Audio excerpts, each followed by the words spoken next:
My name is McGear McCartney. Welcome to this very first, they call it a podcast, okay? And this is my Drink a Drink podcast. And I've got a very special guest for you today who's come a long, long way. Not from Liverpool to the Wirral, not from Birmingham to up here, from London up here, not from Paris, not from India, not from Vietnam, but from, a bit of a hint, Australasia.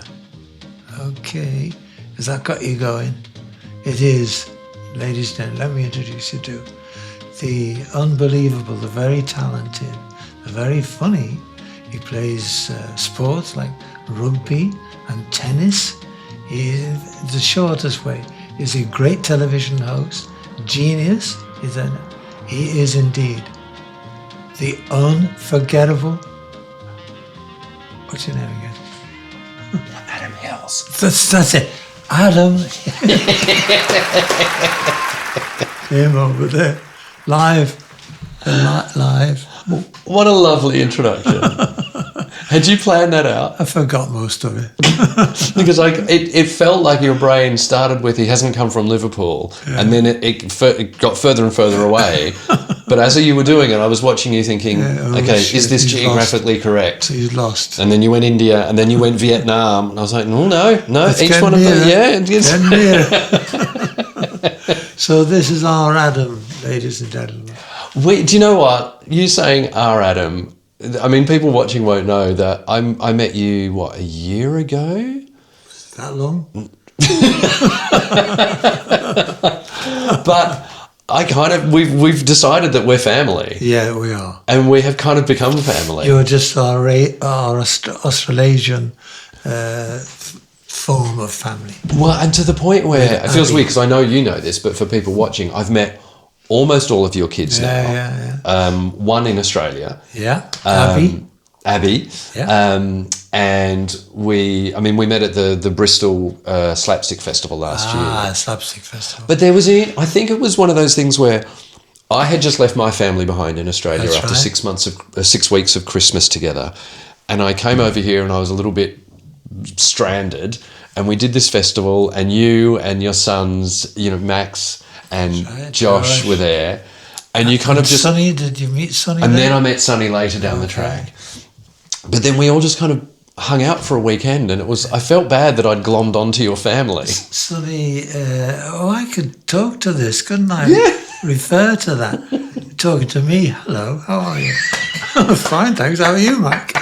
But this, Adam has an affinity with Sonny because Sonny lost his leg in an accident. Yes. And you lost your leg at birth. Yes. So they have a tie that only people that understand, that are in that position, that unique position, will sympathise with. Yeah. Will be part of. He's amazing. It turned out we had competed at the same disability triathlon together. Yeah, that's right. Before I'd met you or knew him. Yeah. So there's this lovely family bond, and I remember saying to you, I feel like I glommed onto your family for that weekend, and then it was either you or it was Josh said, oh no, we've started calling you our Adam. Yeah, that's right. And it's so, I have to say it in your accent, because our Adam doesn't, if I say it in an Australian accent, our Adam, well, I wouldn't. It doesn't have the same resonance as if you say it. I can't do it in Australian. Yes, you can. No, I can't. Now, do you realise that it's called Drink a Drink for a purpose? Mm-hmm. Okay? Yeah. Now, I've asked my guests, and I've asked you, what you prefer to drink. I'm having a lovely full glass of Pinot Noir, a red wine, a very nice one. Yeah. You've chosen? I've gone with an iced coffee. A nice coffee. An iced coffee. A nice coffee. Very good. I've been off the booze for a little while. And I find people... So I. I'll just drink to that. Cheers, Adam. Cheers. Cheers. Click. We did it, Josh. Josh is my producer, by the way. Joshua McCartney. Very talented lad. He's very good. I find that... By the way, if towards this end of this interview, I am out of my head, then you've got to forgive me. I'm here for you. I stopped drinking. I took a break from drinking a while ago and quite enjoyed it, so I stuck with it. But I find that if I say to people I don't drink, they kind of look at you kind of strangely. But if I say I'm off the booze, they kind of like, oh, well, if you call it booze, you must have had a good relationship to it. So, okay. It's yeah. Crazy. Now, what I've done is I have compiled a list of questions here. Yeah. To you, it might look like a liver bird. It does. But it's a list of questions that I have done. I've done research on you, Adam Faith. And the first question, I'll tell everyone at home. You're Adam Christopher Hills, MBE. Yes. Ooh. I'm just a mere BEM. I don't know. I'm a BEM. What British Empire Medal. What outranks what? I don't know. I think you're Okay. posher than me. You were born July 10th, 1970. You're only 54? I'm 54. That's right. You were born in Loftus, Sydney? Yes, that's correct. Good. That's Australia, by the way. You married Ali McGregor. Yes. She's Scottish? Scottish heritage. I think so. 2009. You got Maisie and Beatrice. You are in Oz. You're famous as a host of Spick and Specks. Yes. Correct. I need to explain that very briefly, if you don't mind. Yes, please. So Spicks and Specks is a music quiz show. Yeah. But the name comes from a Bee Gees song. It was their first number one in Australia and outside of Australia, I think. In fact, I think the story is they were on the boat to come to England when they went number one in Australia with Spicks and Specks, and they had to come back. So I need to explain that every now and again because in America, one of those words isn't a great word. Okay. And we Spectacles? Yes. There was a TV award ceremony. Sorry, I'm going off track for a sec. There was a TV award ceremony in Australia and Joan Rivers was presenting our category.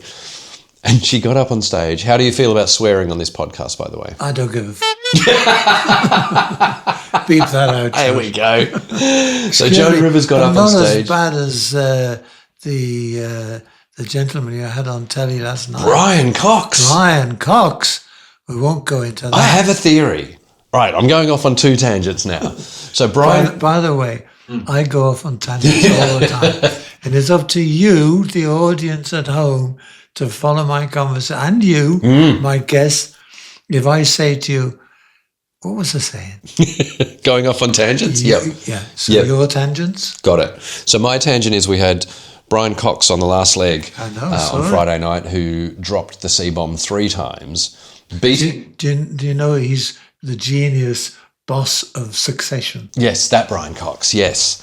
Beat the record held by Miriam Margolyes. But what was interesting is both of them, after dropping the C-bomb, came over to me in an ad break and went, I'm too old to care anymore. I really don't care. So my theory is more older people on television because they just cut loose.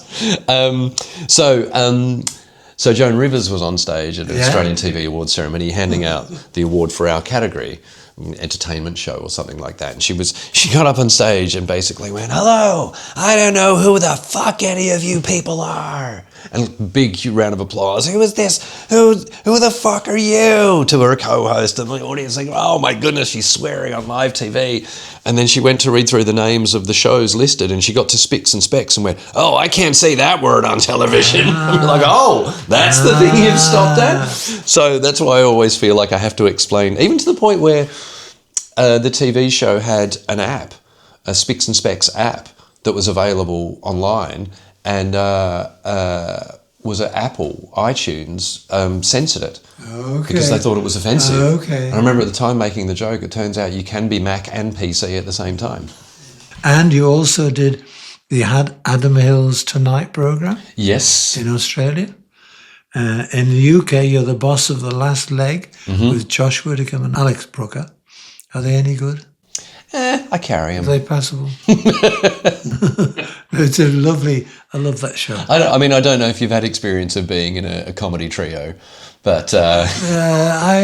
I know I've had that. No. No idea what you're talking about. It's like a wonderful marriage. Yeah. So me too. You started stand-up at the age of 19. Yeah. Did you? Yeah. Wow. And at that, like now, a lot of people start stand-up, when they're quite young. But I mean, for me, it was 89. I was the youngest on the circuit at that point. Yeah. Very, very strong.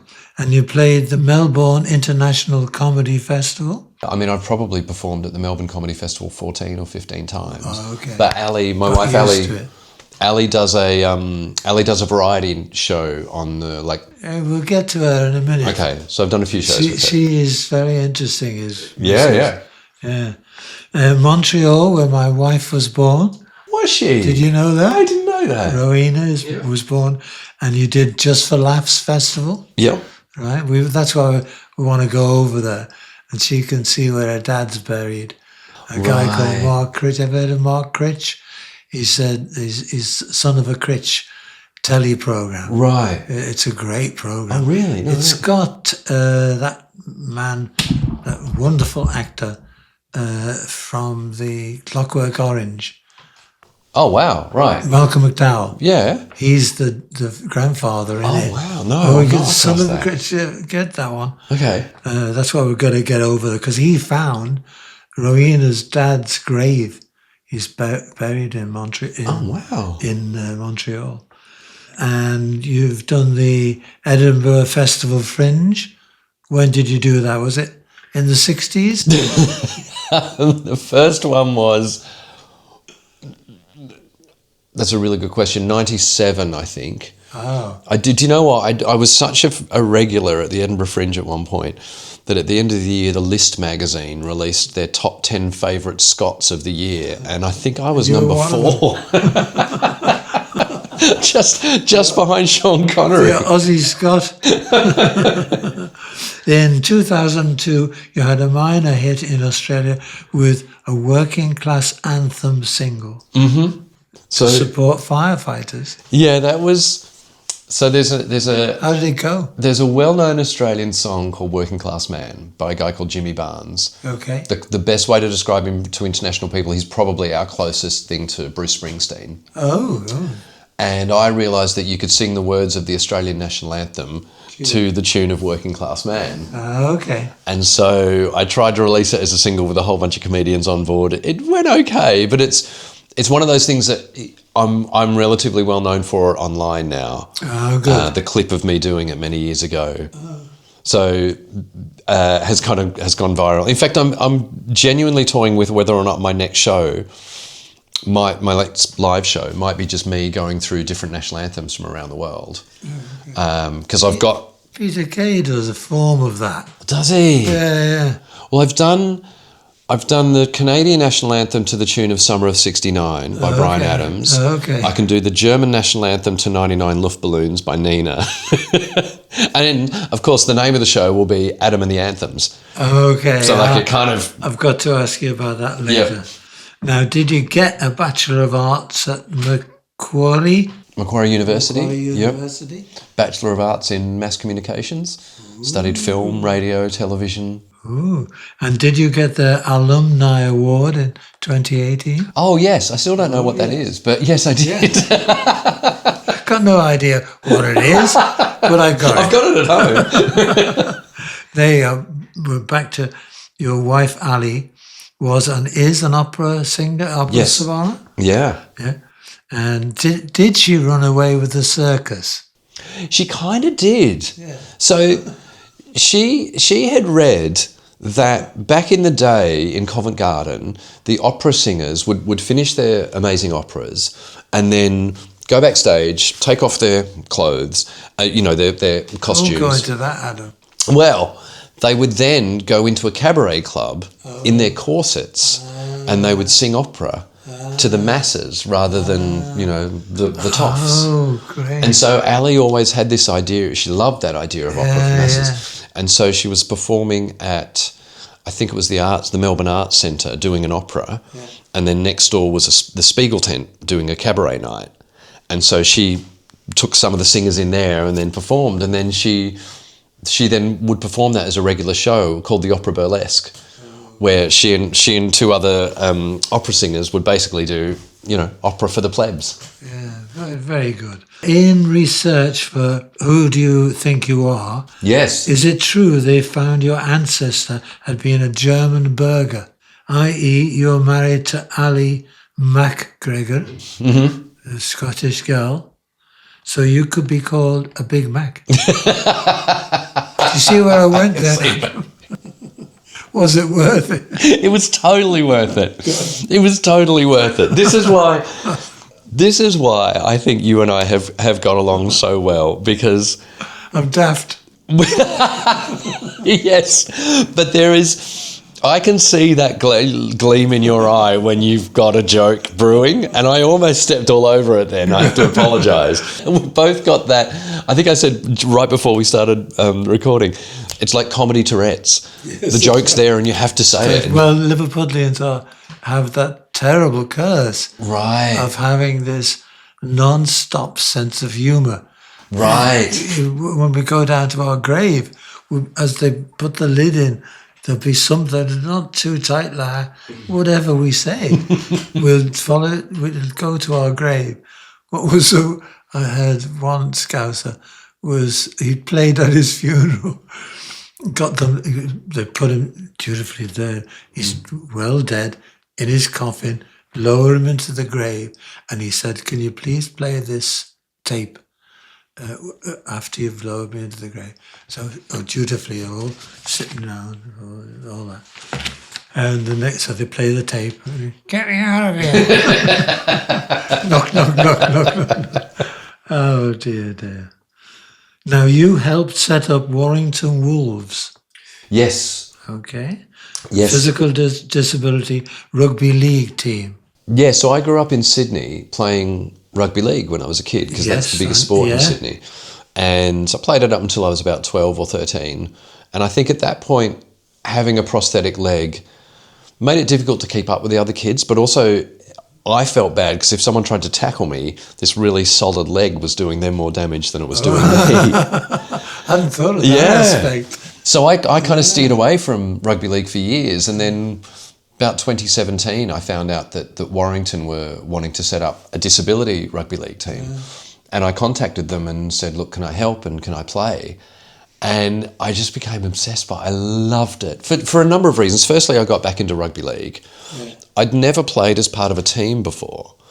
And there's a really interesting dynamic, especially with a rugby league team, because if you and I are trying to tackle that guy over there, that one over there, that guy over there is running straight at us, and you and I have got to tackle Joshua Michael. Yeah, we'll go for him. We've got to work together. Yeah. We've both got to put our bodies on the line, and we've got to trust each other. I'll put my tin leg on. He's going down. Damn right. But so I found this really interesting thing, but what I've also found was I still felt bad about people trying to tackle my prosthetic. Okay. So I bought a couple of MMA mixed martial arts shin pads, put one on the front and one on the back. Yeah. And that way, if anyone tackled me, there was padding around it, so it wasn't hurting them. But then another guy turned up to our team with a prosthetic leg, and he didn't put any padding on it. And I said, "Are you not worried?" And he went, "I don't care, it's the other team." I was like, "Oh yeah, right." Now, is it true you played for them, that team, in the World Cup, keep going, Mike, in the World Club Challenge against South Sydney, yes, winning 34-12. So against your hometown of Sydney, that must have gone down well. It was when I was 3 days old, my dad brought a red and green toy rabbit into the hospital to support the South Sydney Rabbitohs rugby league team, because that was his team and it was my granddad's team. So literally since the age of 3 days old, I was a South Sydney Rabbitohs fan. And in fact, the reason I got into Disability Rugby League was because someone tweeted me saying, "Did you hear that South Sydney have a disability team?" So they were the first people I called. And I said, can I help and can I play? And the guy went, "You live in London, right?" I went, "Yeah." And he went, maybe contact Warrington. So my plan originally was I'd go and play for Warrington, and then we'd set up an exhibition game against the Rabbitohs, and I would play for South Sydney. Right. But after playing with these group of guys in Warrington, and like I said, you know, you put your body on the line, you get bruised and battered for each other. Mad. I couldn't play against them. Yeah. So when we went out to Australia and we played against the Rabbitohs, it was the weirdest thing. In fact, I was talking to Russell Crowe about it, because Russell Crowe owns the Rabbitohs. Oh. But I also know Russell. Oh, okay. And I was talking to him and I was saying, I don't know who to play for.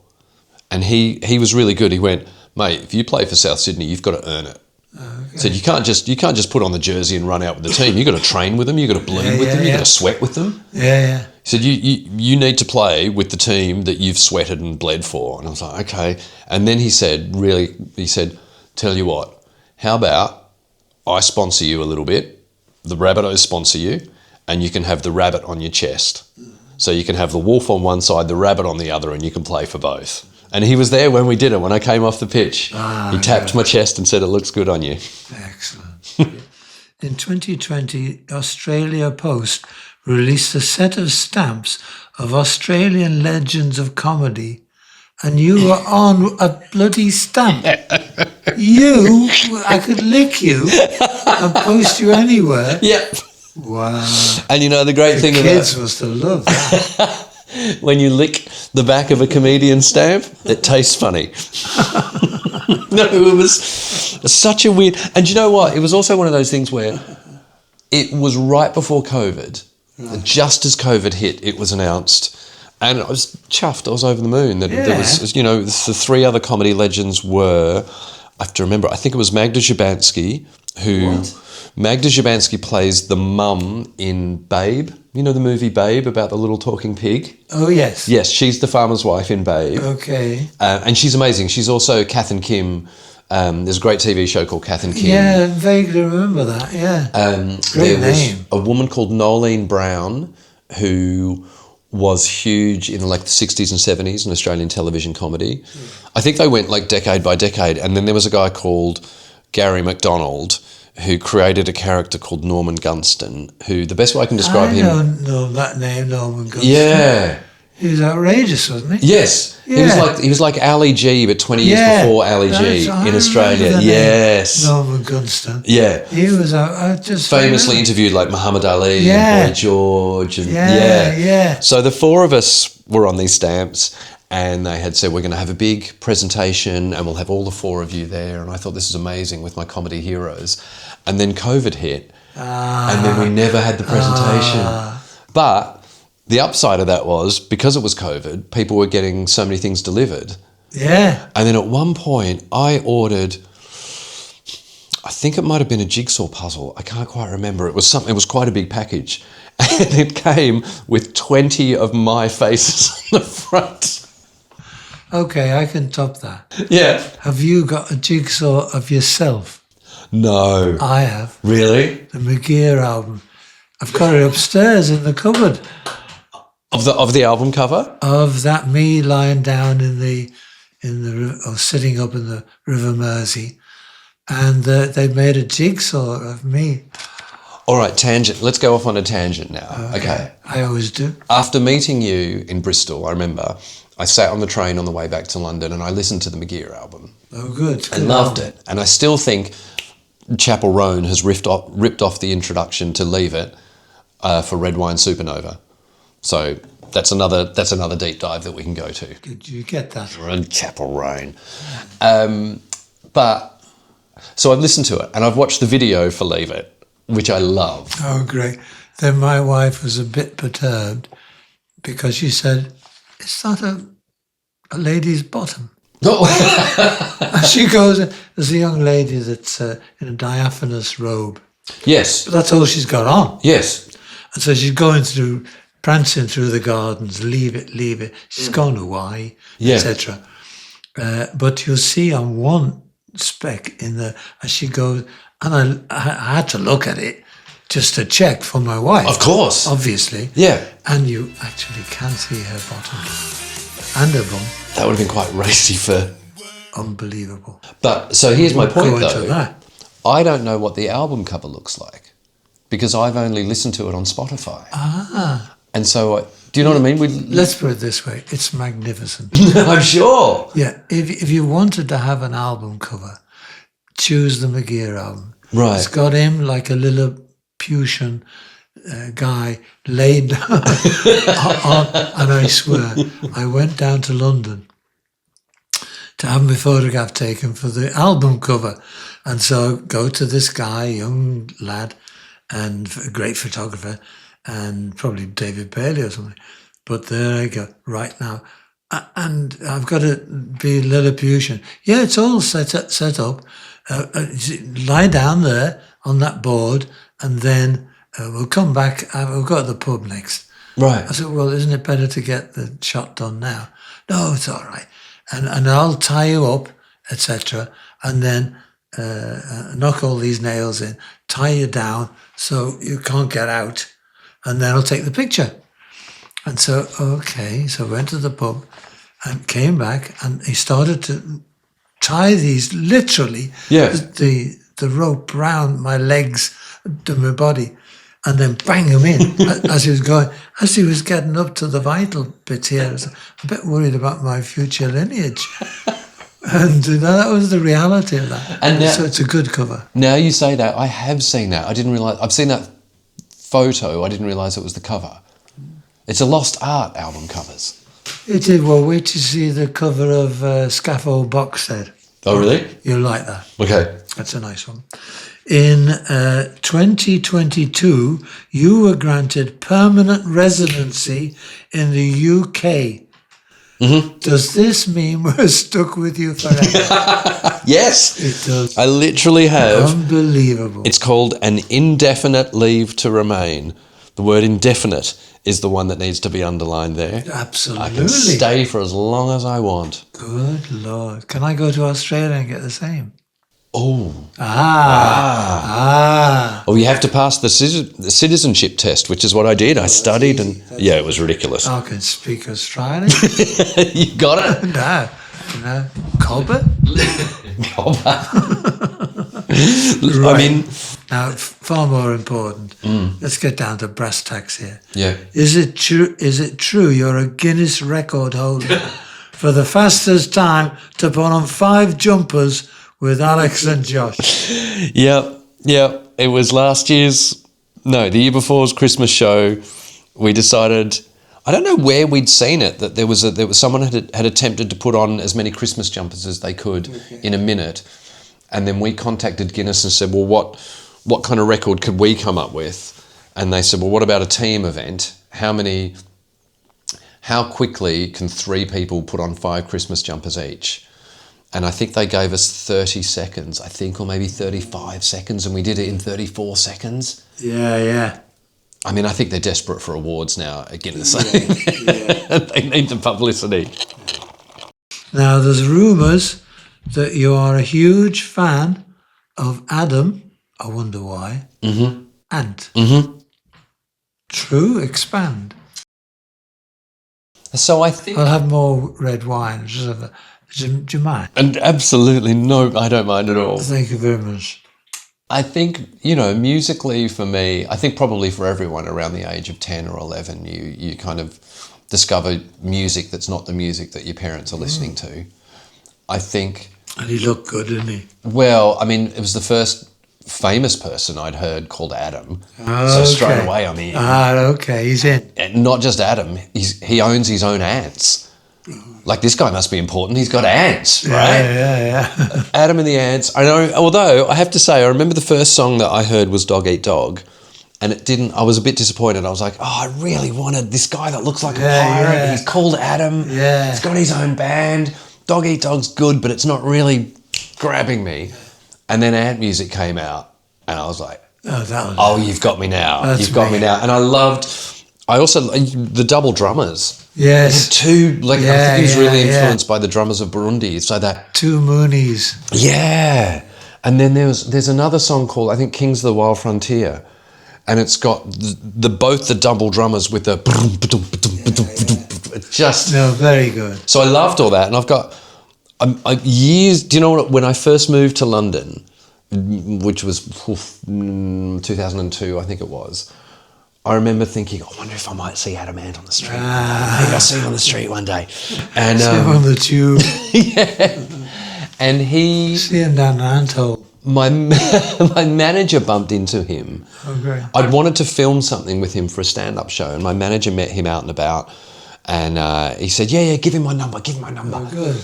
And so I called him up, and he went, yeah, come round to my house. Oh, good. And I went round, and to be fair to him, he was having quite a manic episode at the time. I know he's had some mental health ups and downs. Oh, okay. And... Haven't we all? Indeed.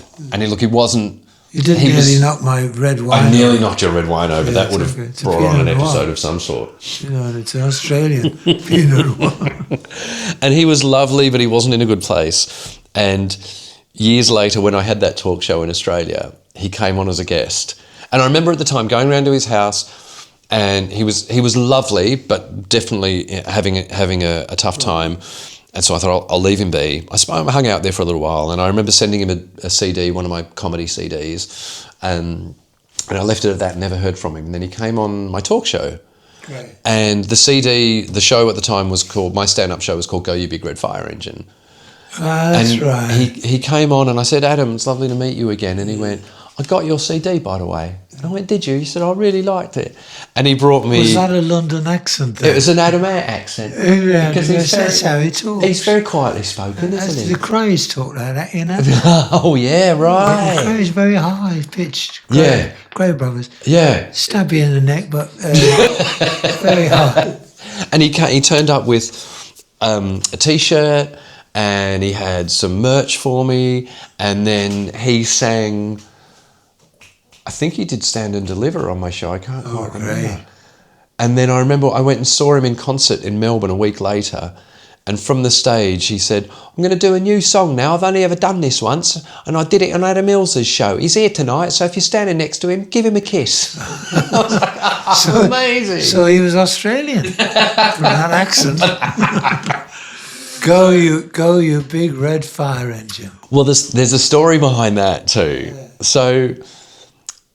I realised, like, probably my second or third ever Edinburgh Fringe Festival, I was playing a tiny room, 50 people in a little school room, because that's what you end up in. We started in the Travers when it was a tiny little room. Really? Oh, yeah. So when was your first Edinburgh? I'll tell you, for the first time we went there, I'll tell you how long ago it went. We're in this tiny little theatre. As the Royal Mile, as you go up there, it was tucked into one of the entries, and the jiggers. Yeah. And you just go down there, tiny little theatre. And so Scaffold did our show, and John and Rog were doing the end sketch. So I had to get up to the bar to get the drinks in. So I listened for the cue. This must be love. Whoop, up to the bar. This stone steps up to that bar. Get to the bar. And unbeknownst to me, the audience had come that way. They'd sussed it was the interval or the end, whatever. And two of them had come up there, but I got the drinks order in. A Scotch and Coke, couple of beers, blah, blah, blah. And I could feel the hatred of these two people at the end of the bar, because I got the drinks in first. And so I got the drinks, fine thing. Went to go downstairs and looked at these two people, and there was Richard Burton and Elizabeth Taylor. Oh, wow. That's how long ago it was. Well, so I realised, as you would well know, in a small venue like that, you've got to put some energy in the room at the beginning of the show.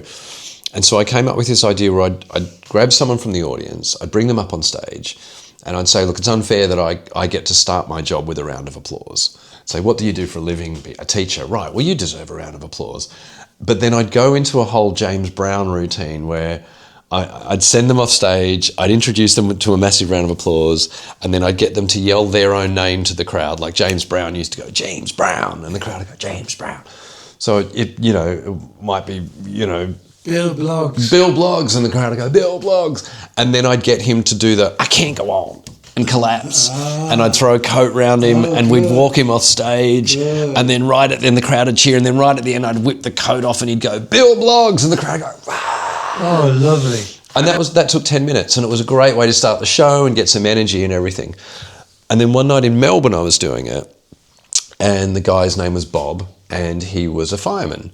I said, well, you definitely deserve a round of applause for being a fireman. Of course, get up here, and said the whole thing. And I went, please welcome on stage, Bob. And he came out, and I went, right, yell your name to the crowd.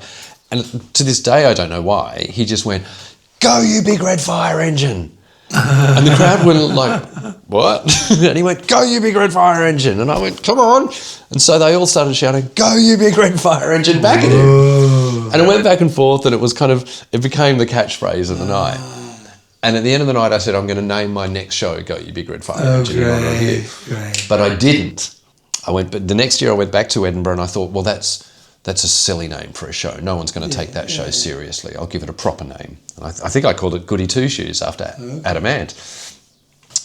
And I started getting really good reviews, and then I started getting judges coming in. You get Perrier judges coming in. And you can see on your audience form every night, if you look at your ticket sales, you can see how many judges have come in. And I'd have one, and then I'd have two, and then I'd have three. And I knew you had to have all 10 judges to be eligible. And so as I was getting closer to like 8, 9, and 10, I was thinking, oh my God, the pressure's on. I have to nail this show.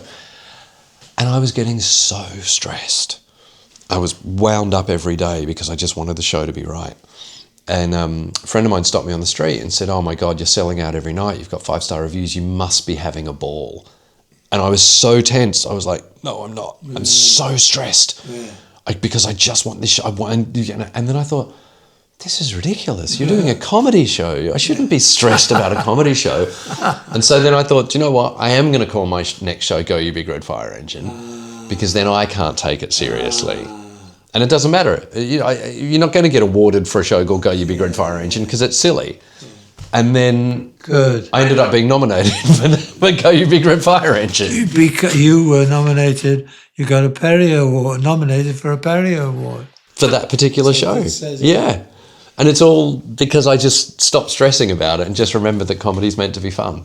Good, that's the correct answer. Thank you, Adam. Now, there's a rumour you like or liked, because he's dead, Michael Parkinson. So, keep going. So, growing up in Australia, Michael Parkinson was huge. We had his... Sorry? The Michael Parkinson was huge. We had the TV show. And as part of my talk show, I got to interview him over here. And I remember sitting down with him. Well, actually, I'll tell you two stories.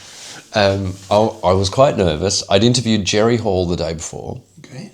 And then I sat down to interview Michael Parkinson, and I said to him, I'll be honest, I'm a little bit nervous about interviewing you. And he was so lovely. He looked across at me and he said, you should never be nervous about interviewing an interviewer, because we know what you want and we know what you're looking for. And so we'll try and give it to you.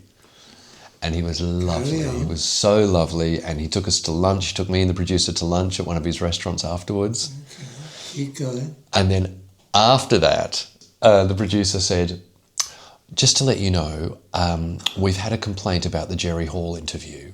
Oh, great. And I was like, why? And he explained why, and I was mortified. And I don't think I've ever talked about this. So, Jerry Hall, I was, quite nervous to interview.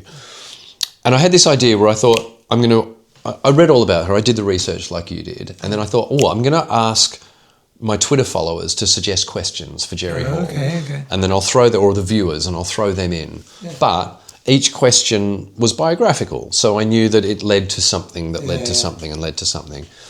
And so my first question to her was, so-and-so asks, what's the best tomato to use in a salad? And she just looked at me like I was an idiot. Right. And she went, why would you ask me that question? And I said, ask me? Because you grew up on a tomato farm. Huh? And she went, how did you know that? I said, because I researched. And she went, oh. And I said, okay. So the interview seemed to be going fine. Good. Now, we got to a moment about her play that she was in. And here's how I had wanted the moment to play out. I had read somewhere that she had said, performing on stage doing a play is better than having sex, and you get to do it 6 times a week. Okay. And so I thought, I'll set her up for that. Oh, good. Right? I'll say that, she'll say that, laugh, let's move on. Yeah. And then I thought, oh, actually my tag can be, well, in my case, I get the same reviews afterwards. Not very believable, slightly wooden. Nice little joke, nice little self-deprecating joke about myself and my prosthetic leg. So I said to her, you've said that performing on stage is better than having sex. And then she looked at me with those amazing Jerry Hall eyes and just went, well, it depends who the sex is with. And I lost all power of speech and went, and then I said, and the reviews are the same, not very believable, slightly wooden. Now, I didn't say my reviews were the same. It made it sound like I was saying that about her. Okay. And she had previously had some bad reviews about her acting. Okay. So she thought I was making a joke about her acting skills. And to fair play to her, she smiled through the rest of the interview and at no point flinched or showed that she was upset. But the next day, her manager said, can you edit that bit out? Because Jerry was actually quite upset. And I was like, oh my God, that's not what I meant at all. So I sent this big email back saying, I'm so terribly sorry. It was meant to be a self-deprecating joke. I mean, how do you explain? I got really flustered because you're so sexy. But my producer purposely didn't tell me that before I interviewed Michael Parkinson, because he knew that there's no way I would have gone through the interview. I'll have completely lost all faith in myself. Now, are we swapping Billy Connolly stories later, or are we heading towards them? Go for it. Because, you know, like I've only found out today. I mean, it doesn't surprise me that you're friends with Billy. Well, we go back to the Edinburgh Festival in the 60s. Right. When he was in a group called the Humble Bums. Yeah. He was singing, he wasn't doing comedy then. Wow. He was singing, and we got on famously. Yeah. And I then came to Liverpool, and he put these, I think it was Cop Your Whack, an album called Cop Your Whack. Right. Cop Your Whack. Yeah. From Glasgow, what's the famous Glasgow theatre? Glasgow Empire or something. Yeah. There's a Glasgow theatre that you die in. If you're a comedian. And the first thing he does is all the whole of Glasgow's in front of him. And he says, he goes on, this is live on an album called Copy Whack. And he says, he says, the bears are in tonight. That's the start. And so he came down to Liverpool from Glasgow, and I was doing a show for Radio City in Liverpool Radio at that time. And I said, this guy called Billy Connolly, you've never heard of him, but he's coming down to Liverpool, and he sold out the Empire. Now that, for a complete unknown, to sell the Empire out but doesn't matter what, if you can get a ticket somehow, if you can see him, listen for the future, he is a force to be, he is something special. Right. Yeah. So clearly I grew up, you know, the pick of Billy Connolly, like listening to the albums. And then when I had just started doing stand-up comedy, I went to see him at the Sydney Opera House. Okay. But as I walked up to the Opera House, he was out the front looking in the guest shop. And I thought, I've got to go up and say hello. And I went, Mr. Connolly, I'm here to see you do a show tonight. And I said, do you get nervous? And he went, not so much nervous as anxious. You know, I just want to be on there. And this other comedian walked up who was doing a show in the like the studio part of the Opera House. And he came up to me and he went, oh, Adam, you're here to see us tonight? And I went, no, I'm here to see this guy. And he went, ah! And he kind of said to Billy Connolly, remember him saying, oh, we're doing a show downstairs if you want to come watch. And Billy said, no, I don't watch other comedians because I accidentally steal their material. I'll be on stage like a month later and I'll say something and go, that's not mine. And he was so generous. And he went, and then Pat went, oh, but we'll probably steal your stuff. And he went, oh, feel free. If you see something, take it, you know. So that was the first. May I meeting say, with him. your Billy Connolly accent is to be admired. Oh, thank you. As is with, do you know what? I felt pressure after you did your Billy Connolly accent. I was like, I've got to step up here. Well, no, he rang the other night from Florida. Really? Yeah, it was one of those things where, hello, mate. I said, who's that? He says, Billy. I said, Billy who? He says, Billy Connolly. I said, are you joking? And he said, no, it's Billy. It was just for a chat. How is he? Stayed on for an hour or so. Oh, wow. And Ro had gone to bed. Yeah. All on my own, just us two talking. Amazing. After a million years about nothing.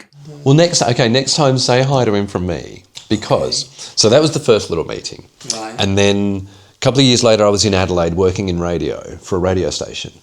And he was in town performing, and they had this competition of people get to go backstage and meet him after a gig. And the boss of the station said, I know you love comedy, why don't you take the people? So I went and watched him, and then I took them backstage, and his manager came out and said, look, don't tell Billy that these are competition winners, because then he just feels like a piece of meat. Right. So, all right. So he came out and he was, hello, and everyone else just clammed up. They were so nervous, and no one spoke.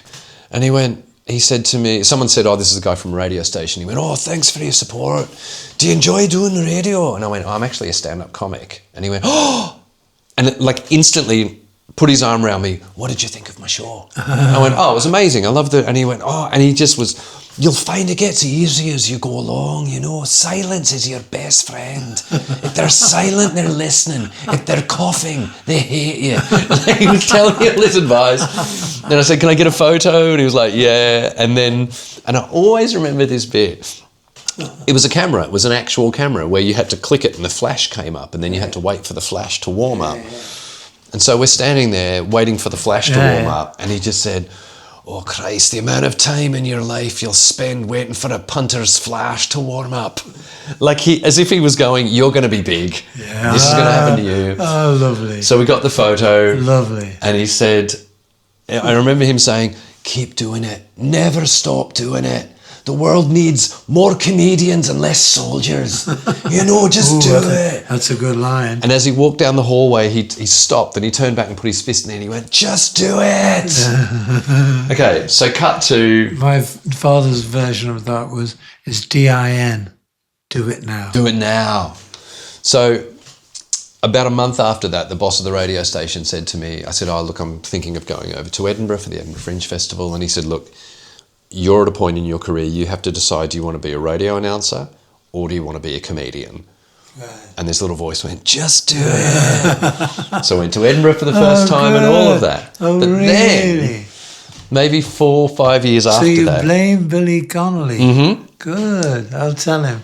And then 4 or 5 years after that, I was at the Comedy Store in London. I was the last act on this particular night. Billy dropped in at interval just to watch the show. He's never been to the Comedy Store before. Oh, right. And people, oh my God, Billy Connolly's here, Billy Connolly's here. And I said, well, firstly, ask him if he wants to come backstage after the show, make him feel welcome. And then I went out as the last act of the night. And I remember that night, it was Dara O'Brien, Mickey Flanagan. Oh, good. Good night. Yeah. Sean Mio, Mandy Mooden. I was the last act on. And I told that story, and I told the just do it story, and just do it. And like the whole audience could see him. He was right under a light, in the middle of the crowd. And I went, so, Billy, I just want to say, I did it.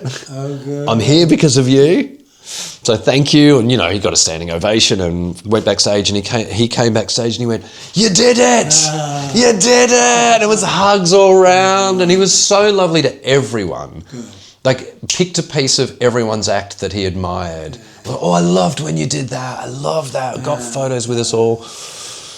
And then at the very end of the night, a friend of mine had been performing in Rent across the road, a guy called Mig Aisa, who I went to college with. And I'd said to Billy, I'd left him backstage and went, sorry, I've got to go. A friend of mine's in Rent.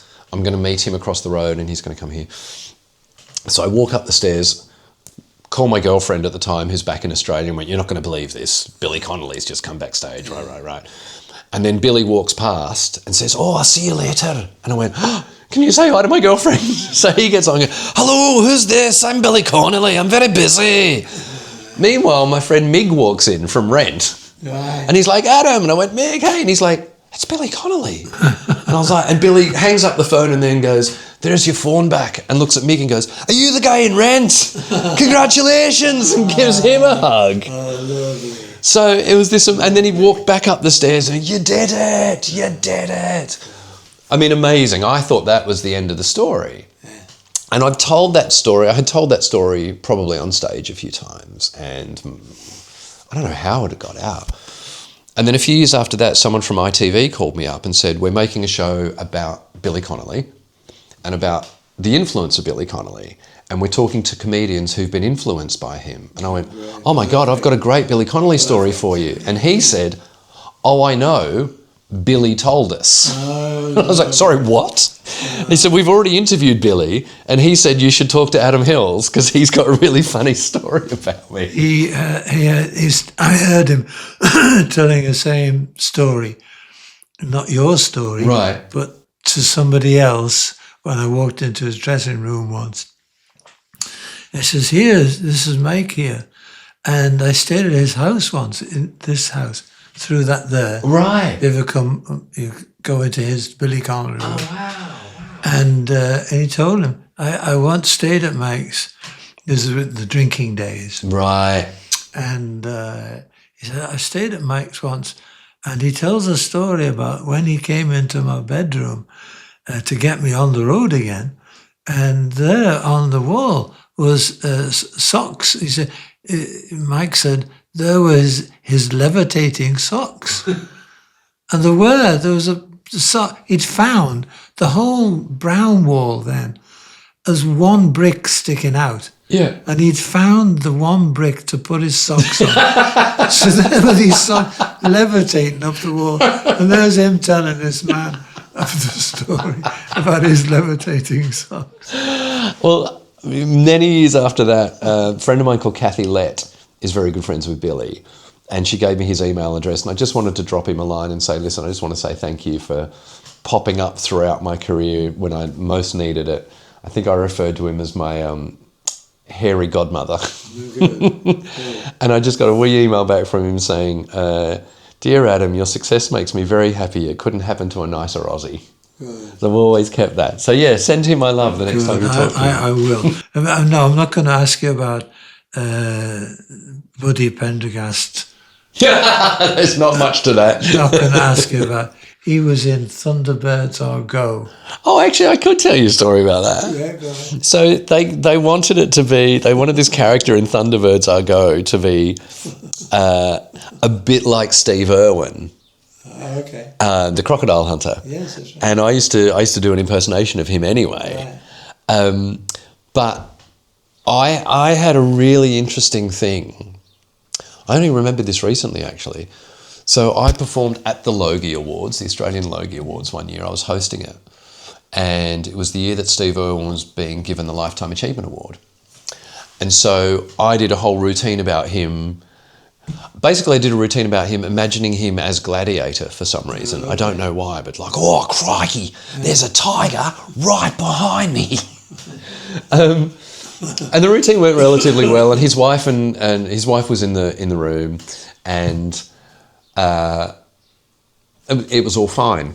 And then the next day there was an article in the paper that said that she left the ceremony halfway through, and then someone had blamed me for it. Oh, I see. And I felt awful. I was, oh my God. And then about a week later, I got an email from her assistant saying, "Terry's been on holidays. She's only just seen the news. She just wants you to know that your routine she loved your routine. And Steve would have loved your routine because Gladiator was his favourite movie." Oh, good. But ever since then, we've become friends. Like the Irwins, Terry and the kids, Bob and Bindi, Robert, whenever they're in town, we all catch up together. I get birthday cards from them. They're the loveliest people. So then when they asked me to do Buddy Pendergast, it was only for 2 episodes. I thought, well, if they want a Steve Irwin type character, I'm going to do my Steve Irwin impersonation, but it's going to come from a place of love. So it was a little bit of a tribute So to him. it was okay. So you've done 2 books, Yep. Best Foot Forward, Yes. and a children's book called Rockstar Detective. Yep. What's your 3rd book you're working on? Well, funny. So I've done 3 Rockstar Detectives books. Oh, 3. So I did Rockstar Detectives and then Rockstar Detectives Murder at the Movies. So it came about because my daughter, when she was 8, my eldest, when she was 8, very quite po-faced, said to me, "Daddy, I can't decide when I grow up if I want to be a rock star or a detective." I was like, that's it. "We'll do both. Like, imagine being a rock star at night and solving crimes by day." And then thought, well, that's a good idea for a book. So I wrote that as the first book. And then she said, "I really liked it, but can someone die in the second one?" So the second one was Murder at the Movies. And then the third one was Trouble at the Track, which was set at the Paralympics. So in fact, your children are the real reason you're making all this money out of children's books. It's not you, it's your children. Yeah. Unbelievable. And you had admitted that on television. Yeah. And I've said to them one day, I said, right, let's divide the money that I get from the children's books between you guys. That was a joke. No, I know, but I was serious about it, and they were serious about it. And then they would be. Fair play to them. They said, well, we'll take some of it, but how about we give some to charity as well? Ooh. So I've donated to various, like one musical charity in Australia called the Song Room, and then I think I donated to Limb Power in the UK as well. So all because of the kids. Very good. Now then, Adam, I'm going to terminate this joyous experience, may I say. I've loved it. But can I point out, you haven't touched your iced coffee once, and I've been drinking this Pinot Noir the whole interview. And I'd just like to say that it was a joy having you. Yeah. And do you know what? I think this has worked perfectly because you've had half of a Pinot Noir and you've slowed down a little bit, and I've had half of an iced coffee. No, I haven't. I've sped up. I'm not a bad drunk either. If you watch this interview back, you'll notice that I've started to get quite animated towards the end of it as the coffee has kicked in. And I mean, I know you're about to run out of battery, but I'm at the point now of going, no, let's do more. Let's do more. I've got a bit of a coffee buzz going on now. Thank you, pal. Been a pleasure. Thank you, family. Yeah, thank you, family. What are we called? The McHillsneys? Is that what we came up with? Yeah, that's right. Great.